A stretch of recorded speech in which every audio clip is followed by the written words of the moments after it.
To hear this week's full episode as well as these artist picks, make sure to head on over to Spotify today.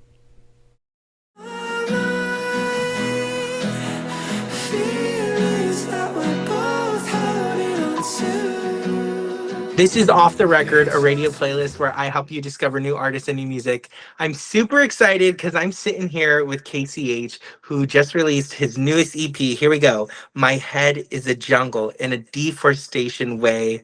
Indie pop artist. Dude, how you doing today? Dude, life's great. I'm happy to be here, hanging out on the balcony, just chatting with my friend from America. Hanging What a out, bro. glorious Let's day. go. Yeah, What it's a so nice. glorious day. Okay, before we get into inspirations, I want to talk about the name of the EP, the beautiful visual that is the cover art. How did we come up with all of that? Um, well, the name of the EP, it's a lyric from the song These Days, which is what I call my depression anthem.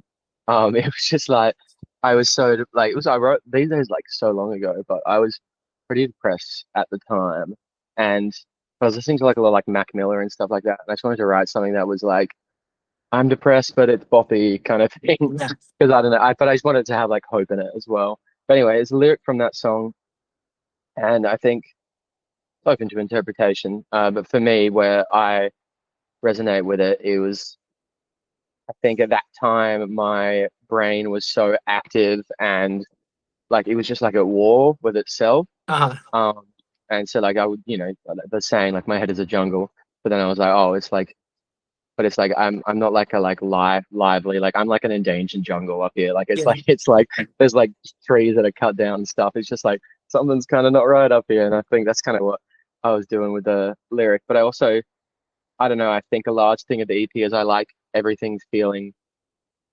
fun and like manageable.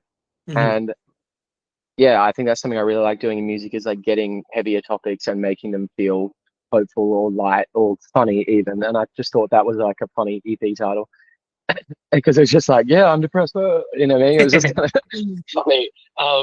And the artwork, Taman Mashimo, who plays in my band and is the creative director for all the visuals on across the whole EP. It was very important That's to us to awesome. kind of do like a lot of world building and sort of have the whole thing feel like this sort of like I don't know, like a little world. And yeah, I think we had this idea of almost to have like a champion shot, like King Heavyweight of the world kind of vibe, where it was just like, look at me, I've gone through the trenches, I've gone through the deforest or whatever it is. And yeah, but we kind of want to. Sorry, I got a frog in my throat.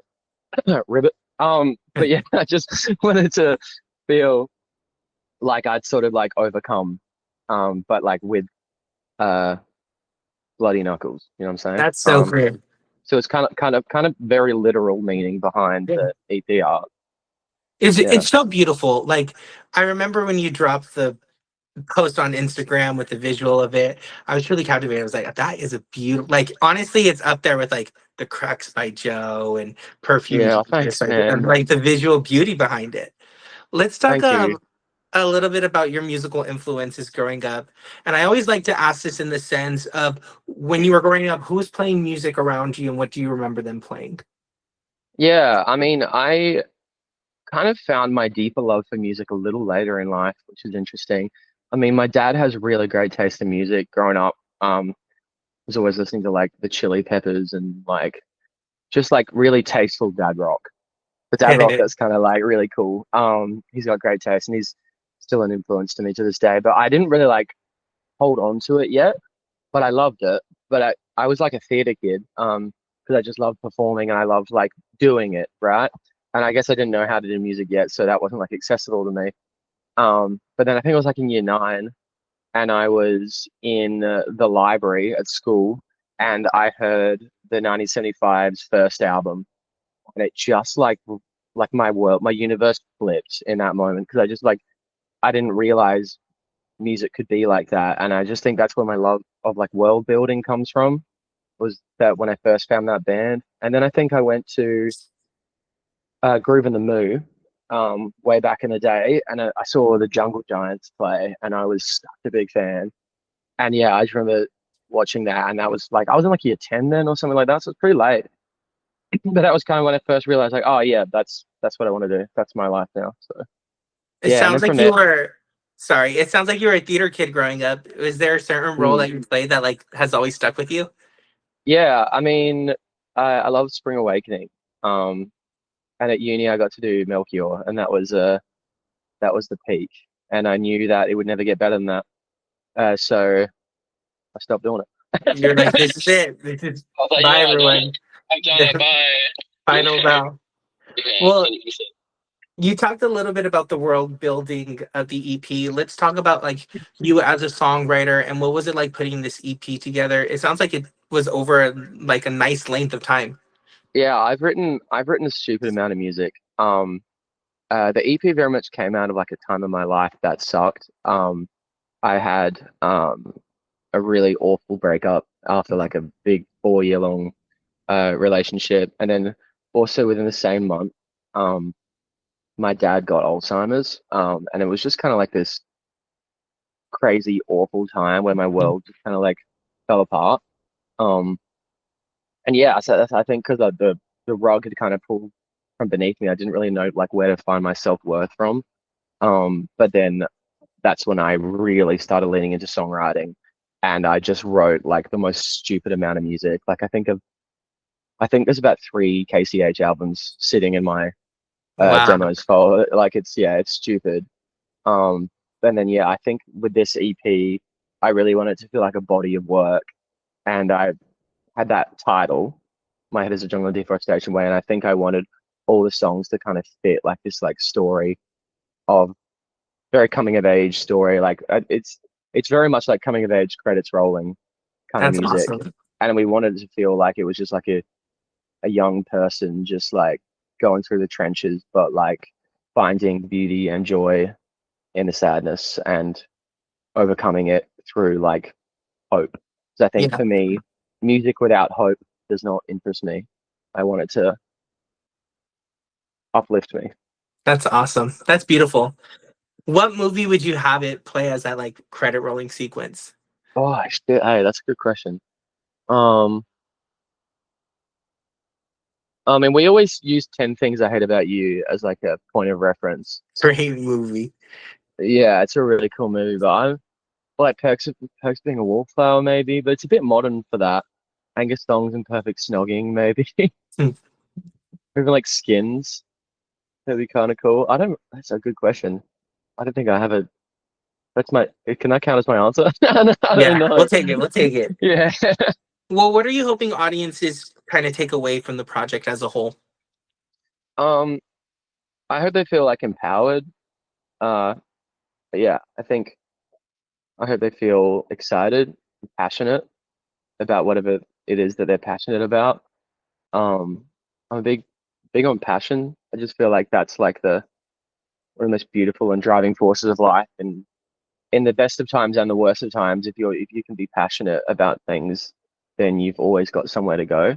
And I feel like I really want this music's so open to interpretation, right? Like I'm not here to tell anyone what specific thing they need to get out of it, Yeah, but I just hope they can come on that journey of just like championing the the shit things in life and being like I don't know, like intellectualizing them and but also just like making it feel like you can like own them. Like I think CMOK, the opening track, is like the pinnacle of that. Because I wanted to write like an absolute banger that I would just like want to wake up to in the morning and brush my teeth and be like, hell yeah, dude, it's gonna be a sick day. But I also wanted it to sort of reflect the fact that I was like not okay at that yeah, time. Hence why I say that I like reiterate in the song a million times that I am okay when indeed I was not. But then it's just like a banger underneath, so it kind of feels like it just like pushes you forward. And so yeah, I hope it does that. that's beautiful. I love Mm, that. Well, thank it's you. time for my favorite question. I asked Mm, you to bring three songs from three other artists, and feel free to elaborate a little bit on why you picked these. I sure will. I my for my first pick, I am going to do "Really Good Song" by Charlie Lucas. If you're not across Charlie Lucas, she is. phenomenal rising star in Sydney. Also a theatre kid, fun fact. Theatre kids around the world. And then yeah, I know she's just got such like a unique uh songwriting voice. She's very much like a tell-all sort of modern journalist, if that makes sense. Like she just kind of like really says anything that's on her mind, and she does it in such a profound way, but also like very modern. It feels very like as if she's talking to you at a That coffee date sounds or so something. cool. Definitely worth checking her out. She just played um one of her first like bigger festivals in Australia, called Laneway. I got to see her do that, and that That's was just awesome. like it was peak for me. I was just like watching my mate do that. I just lost my mind. Um, it's a really good song by Charlie Lucas. It's also kind of similar-ish to my EP. Like I think me and Charlie sit in relatively similar sonic worlds. And we've worked together a bunch as well. That's that one. My second pick is How I Feel by Mr. Charlie Pittman. Um, Great song. it's unbelievable song. I had the privilege recently of playing guitar and like singing backing vocals for Charlie, and I think it was a very good learning experience when I had to sit down and like listen to his songs on repeat and figure out what I was going to do and get the lyrics up and go through them. And I just remember sending him a message being like, dude, you are just like such an insane songwriter because the way his melodies and the way he speaks within the songs. And yeah, I just think he's a lyrical genius. And Yes. yeah, 100%. I think Charlie Pittman, for real. How I Feel, that's my favorite. That's my pick. And my third pick, can it be unreleased? Oh, of course. Yeah, so my third pick is by Junior Full Stop, JNR Full Stop. He's got his EP coming out a week after mine. Um, and we're quite similar. We've been best mates now for a couple years, but we're sort of like doing it side by side, like arm in arm kind of vibe. And Everything is the final track of this EP that he's written. That is just the most gorgeous thing you'll ever hear. Um, and yeah, that song for me, it's just all about love. Um, and there's this lyric, and it's like the thing that hurts like hell is everything to me. Basically, like saying like whatever your hurt is, that's everything to me. And I'm like, that's just such a Dang. beautiful way to talk about love. And I love Ben Junior. But yeah, I remember like going for like a run the other day, and I was like just listening to his EP, and everything came on. I just started crying whilst I was running. I was like, that's Uh-huh. so funny.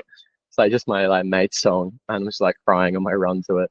But yeah, that one's coming out a week after mine, and it is phenomenal. So yeah. That's so cool. That's such a great lineup. And I just love Right. everything that you guys are all doing down there. And it's cool that you guys are all like in the same universe essentially. It's really Yeah, well, thank 100%, man. you. Thank you for so much for coming, for yapping with me. Congrats on the EP. And Thank you. Thank everyone you. go stream My Head is a Jungle in a Deforestation Way and enjoy KCH. But I feel like I'm decomposing. Days humble, heartbroken.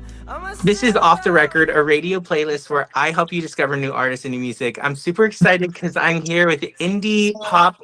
I want to throw in rock in there as well. Artist Throw it in. Let's Gonzalo go. Martin, who Yeah. we're going to talk about his two EPs, Panic Youth 1 and 2. How are you doing today? Hi, I'm doing great. I'm doing great. Thank you for having me, Saya. No, thanks for coming. I love starting by asking like who your musical influences were growing up. Not so much like the artists you were discovering, but who was playing music around you and what do you remember them playing? Yeah. Honestly, the first one that comes to mind would be Coldplay. They were my Mm. first concert ever. Uh, so they just basically the impression that they had on me and that I had on them, like was I saw Chris Martin performing and I was like, I want to be him. And their album A Head Full of Dreams, it just, I mean, the name already, A Head Full of Dreams, it was very inspiring and it was very yeah, it was just, it kind of showed me what it could be, what my music could be, you know, that it could be huge, that it could be, you know, dreamy, and that it could be just a place to really express, like, yeah, like the dreamy side of me, you know, with no limitations. So I guess Yeah. like Coldplay would be the first one. Um, then well, Miley Cyrus, like Hannah Montana. Oh my gosh. Yeah, like 100%. Like I remember I would get, my mom used to work at a bookshop, and they also sold CDs, and I would make her order the Hannah Montana CDs, and then I would wait, and I would be waiting like all week and asking like, is it here yet? Is it here yet? Is it here yet? And then one day she'd get home from work, and she'd be like, and Here she'd it is. Here it is. yeah. So there was a lot of inspiration coming from Hannah Montana. And then, I mean, yeah, I feel like I'm a pop girly at heart, you Yeah. know. So yeah, like everything Disney, 100%. Like, you know, like Camp Rock, like Demi Lovato, Selena Gomez. Growing up, I feel like those were like my main. Like I was literally listening to yesterday. Actually, I was listening to "Love You Like a Love Song" by Selena. Um, and just like Selena and the, what is it? Selena and the, it's like Selena and Company, something like that. I can't remember what it was. But yeah, you know which song I'm talking about? The Yeah. Yeah. yeah. Uh, I was listening to that. So yeah, I mean everything Disney is super nostalgic and kind of like brings me back to like the origins of Yeah. my inspirations. Well, let's talk a little bit about Panic Youth, part one and two, Mhm. and a little bit about like what it was like putting those two projects together and how they differ. Yeah. So originally it was gonna be one project. I had 10 songs, and then I realized that it didn't feel right for me to drop an album yet. Hmm. And so I decided it made a lot of sense to separate them into two EPs, because the songs, I kind of like it, just I didn't think of it so much like commercially or like from like a, you know, a label point of view. Yeah. It just happened like very organically, and I was like, wait, these songs, I was kind of like grouping them together separately in my head Mhm. already. Um because they were different eras of my life, and they were different feelings and different emotions. And so we had 10 songs. We ended up cutting two. Right now I can only remember one of the ones we cut. The other one I can't remember. So I guess it's a good thing Yeah. to cut it. Uh, and yeah, and so while doing that project, I was in school. A big part of that project was the band that I had in you know, in college.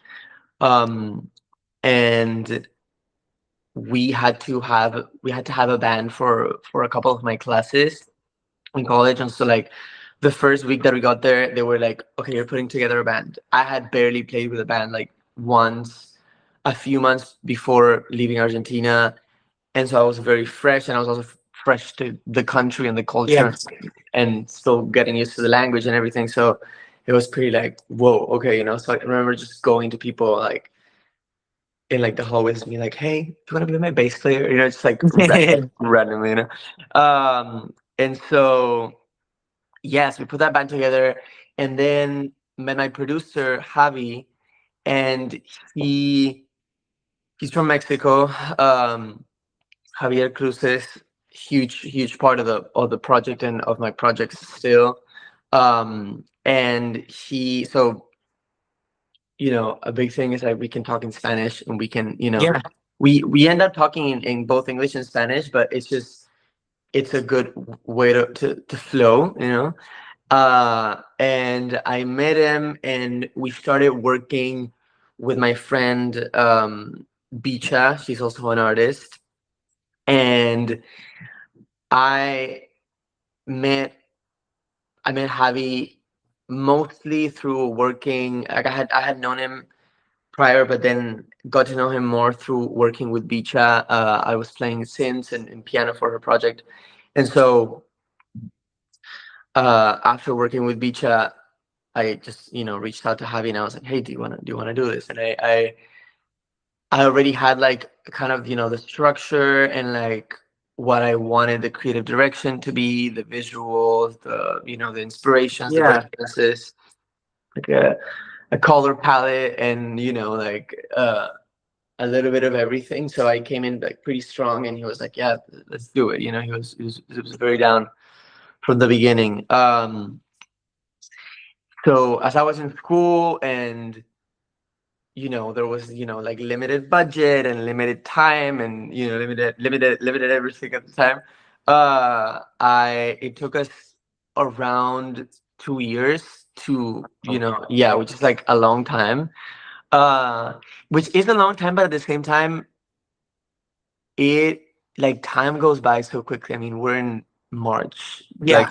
what, 9th already. So like, It already feels like the end of the month. no, literally. And so, when I say 2 years, I'm like, damn, it really took us a long time. But then, like life happens. Like Yeah. there were so many, I just saw like we had a quarter online at my school, like because of COVID, which seems like it was forever ago, and also yesterday. Like, um, so yeah, we just took our time. I was also in a different process mentally that I am now, and musically, like I was um just kind of like nitpicking everything, and I wanted everything to be like a certain way, and I was kind of like Yeah. controlling, um and also a big part of all of this is the energy of my environment at the time really matched the EP's name. Like Yeah. there was a lot of panic, there was a lot of drama, there was a lot of drama. I'll keep it real, like inside the band. Yeah. There was a lot of drama, like in my class, people dating each other, me included, like and breaking up, and just like we were all friends. We were also coming fresh out of COVID, so everyone was like, like everyone Yeah. wanted to like socialize and see people, and so there was like a lot of drama. Um, I remember the day that I dropped the first EP, Panic Youth One. I I was at this bar called Bar Lubitsch. Uh-huh. Uh, you know, yeah, I was at this bar called Bar Lubitsch, and I literally like 10 minutes before my set, I threw up because I was like so like this is some like Katy Perry documentary, like gets grocery like type shit. I'm like throwing up, and then I'm like, okay, let's do it. You know what I mean?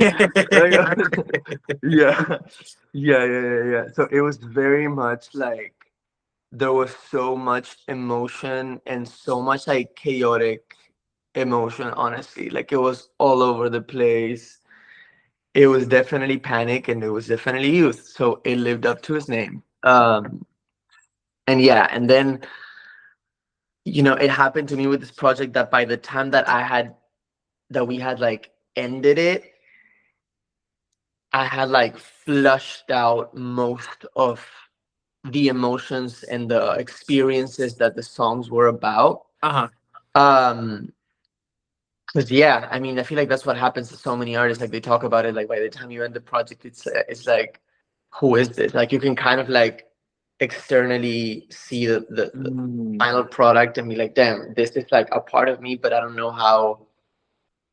Sometimes like I don't know how much I can relate to this anymore. You know what I mean? Yeah. Yeah. Uh, so yeah, it was a messy project, but it was a messy process, but it was everything it needed to be, and it taught me a lot for sure. What are you hoping audiences take away from it?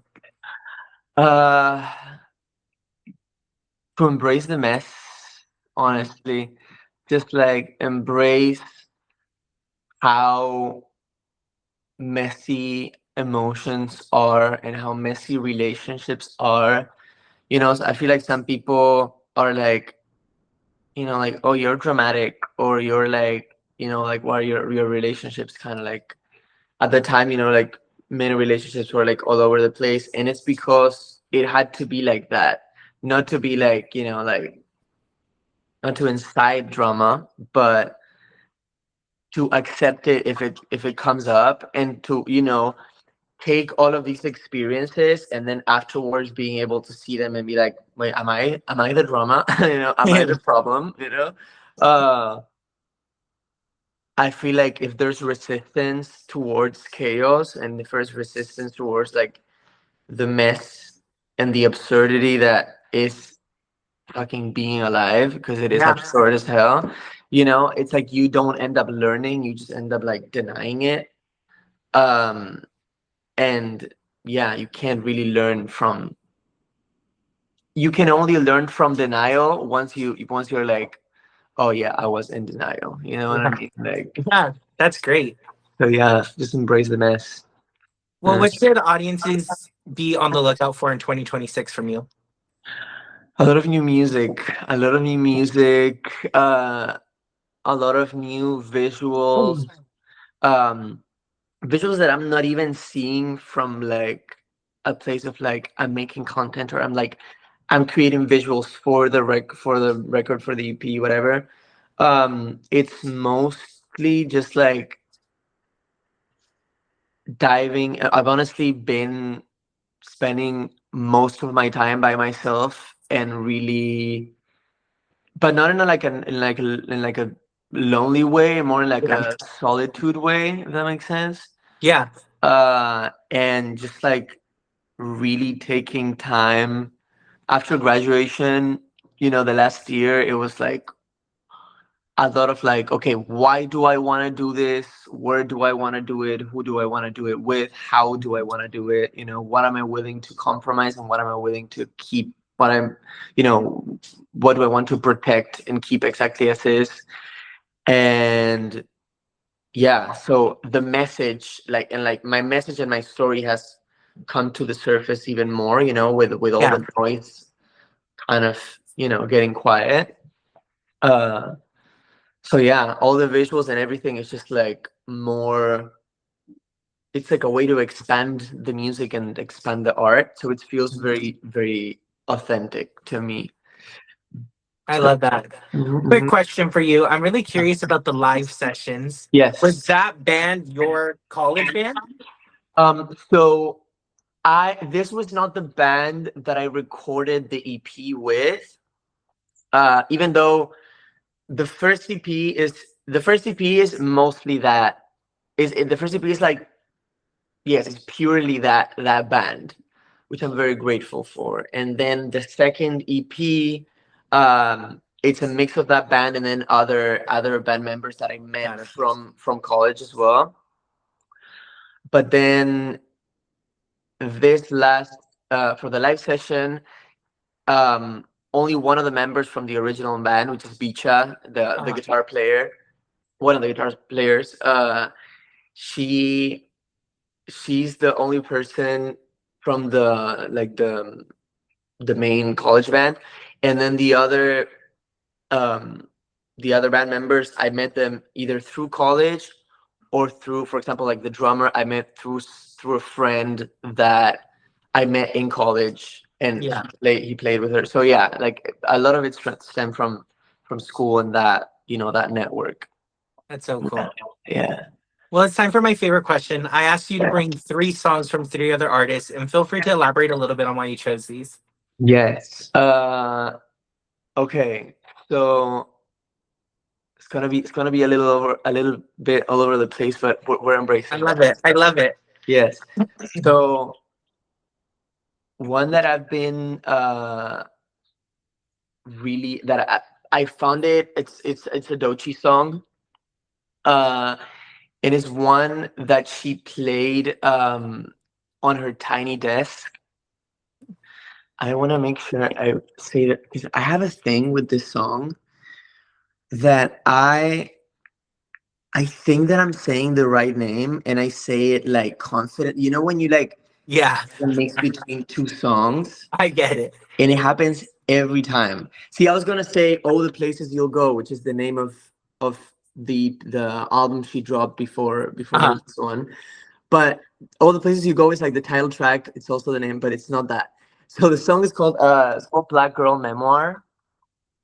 Uh, and it she played it uh on her tiny desk among her new material, and I just love that song. It's like like super loaded, like rapped verses, and then which I interpret like they have like she's kind of like saying like, I wish I could be this person, I wish I could be Beyonce, I wish I could have Kanye's ego, I wish I could be Erica, like Erica Badu. Yeah. And then but then in the in the chorus or the hook, whatever you want to call it, she's like, I can be anything, I could do anything, uh and she's like, I could get a degree, I could be anything, I could do anything. And in the tiny desk, she's saying, you could be anything. And the way this woman just says things, the way she can say something so simple, but the intention behind it and the way that she's looking at you while she says it is just so deep, and so he means it. Yeah. So yeah, that's a huge one. So yeah, Black Girl Memoir by Dochi. Then the second one, I'm kind of contradicting myself with this one because I don't know how I feel about postmortem albums, Uh-huh. but it's a Jeff Buckley song from his postmortem album, Okay. Sketches from My Sweetheart the Drunk, and it's called Everybody Here Wants You. Ooh. Um, he with that song, I feel like it's like a more like R&B ish Yeah. song by him, and I just love, you know again, don't love postmodern albums, but at the same time, I'm grateful that we got to see a little bit of that more like R&B side of him. Uh, so yeah, Um, that song I love. It's very like slow and very like it's not a super full song. There's a lot of like empty space and yeah. a lot of space for you to like fill it with your own imagination. And it's just so smooth and so tender. I love it. So yeah, that song. And then the third one is wanna wanna recommend this song, not just because, honestly, not at all because she's my friend, but because I Mhm. actually love and admire. I feel like we should admire the people that we surround ourselves with, and Yeah. this is someone that I really admire, is my friend Bicha. Uh, one of the songs from her last album she just dropped. The name is Caras, Caras. That's the name of the album. But the song is called Loner. She worked on it actually with my producer too, with Javi. Oh, that's awesome. Yeah, and yeah, I mean, the three of us have worked together for her songs. We've worked together for my songs. It's just like a beautiful, Yeah. Synergy. Yes, exactly. It's synergy as hell for sure. Uh, and yeah, that song, I just love it. That album even has like like music in Spanish, music in English, both. A mix of everything. But Loner has I also happen to know like the story behind it. So I also have like it's kind of connected to the college drama and everything. Yeah. So I personally relate to it. But if someone heard it for the first time, I feel like it's a song you want to listen to. Yeah. Yeah. Well, that's awesome. Well, Gonzalo, thank you so much for coming, Yeah. talking to me about these two incredible EPs. I'm really excited to see what's to come in 2026 from you. But before that, I hope everyone enjoys Just Dinner.